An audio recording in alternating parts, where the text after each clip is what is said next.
साम्राज्य न्यूज, सामान्यांचा असामान्य आवाज। महाराष्ट्रात गाजलेल्या खटल्यात औरंगाबाद येथील उच्च न्यायालयात विशेष सरकारी अभियोक्ता म्हणून ज्येष्ठ विधिज्ञ निलेश जोशी यांची नेमणूक। धाराशिव जिल्ह्यातील अत्यंत संवेदनशील व गाजलेल्या खटल्यासाठी औरंगाबाद येथील उच्च न्यायालयात ॲडव्होकेट निलेश जोशी यांची विशेष सरकारी अभियोक्ता म्हणून नेमणूक करण्यात आली आहे। तुळजापूर तालुक्यातील एका 6 वर्षीय अल्पवयीन मुलीवर अंकुश वडणे नावाच्या नराधमाने 2022 रोजी लैंगिक अत्याचार केला होता। सदर पीडिता ही तिच्या घराच्या पाठीमागे शौचास गेली असता तिच्या शेजारील शेतात नेऊन आरोपी अंकुश वडणे याने लैंगिक अत्याचार केला। बराच वेळ होऊन ही मुलगी घरी न आल्याने मुलीची आई, शेजारील लोक आणि गावकरी यांनी मुलीचा शोध घेत असताना आरोपी हा पीडितेसोबत दुष्कर्म करीत असताना त्यांना दिसला। त्यावेळी ग्रामस्थांनी व लोकांनी त्याला पकडून पोलिसाच्या ताब्यात दिले।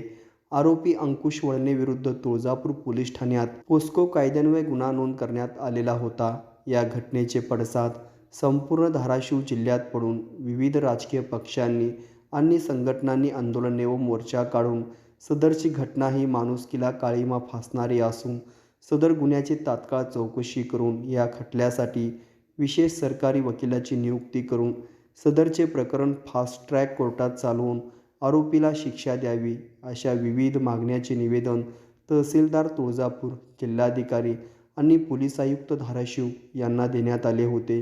जनसामान्याच्या व ग्रामस्थाच्या संतप्त भावना पाहून सदर प्रकरणात विशेष सरकारी विधिज्ञाच्या नेमणूक, आरोपीविरुद्ध लवकरात लवकर दोषारोपपत्र पाठवून सदरचा खटला जलद गतीने चालविण्याचे व आरोपीस जास्तीत जास्त कडक शिक्षा देण्याचे आश्वासन मिळाल्यानंतर संपूर्ण जमाव शांत झाला होता।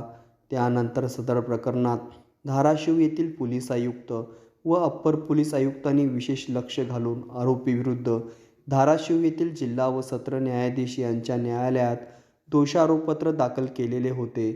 सदर प्रकरणात महाराष्ट्र शासनाच्या गृह विभागाच्या वतीने सोलापूर येथील ज्येष्ठ विधिज्ञ निलेश दत्तात्रय जोशी यांची विशेष सरकारी अभियोक्ता म्हणून नियुक्ती करण्यात आलेली होती।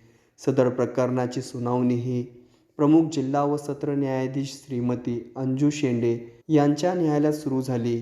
सदर प्रकरणात विशेष सरकारी अभियोक्ता निलेश जोशी यांनी एकूण 22 साक्षीदार तपासून प्रत्यक्षदर्शी, वस्तुस्थितीजन्य, वैद्यकीय, रासायनिक आणि तांत्रिक पुरावा देऊन आरोपी अंकुश वडणे यांनीच अल्पवयीन पीडितेवरती अत्याचार केला असल्याचे निर्विवादपणे व सबळ पुराव्याच्या आधारे साबित केल्याने न्यायालयाने आरोपी अंकुश वडणे यास मरेपर्यंत आजन्म कारावासाची शिक्षा सुनावलेली होती।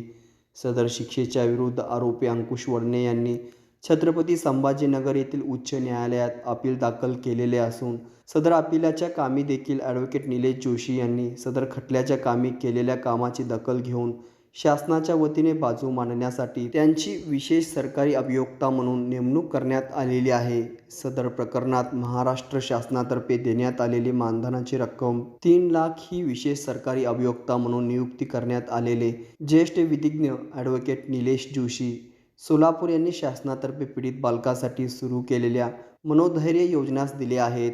यापूर्वी ॲडव्होकेट निलेश जोशी यांनी सोलापूर येथील जिल्हा व सत्र न्यायालयात सरकारी आणि विशेष सरकारी अभियोक्ता म्हणून केलेल्या अनेक संवेदनशील प्रकरणात शासनाच्या वतीने काम करून अनेक आरोपींना गजाआड पाठविले आहे।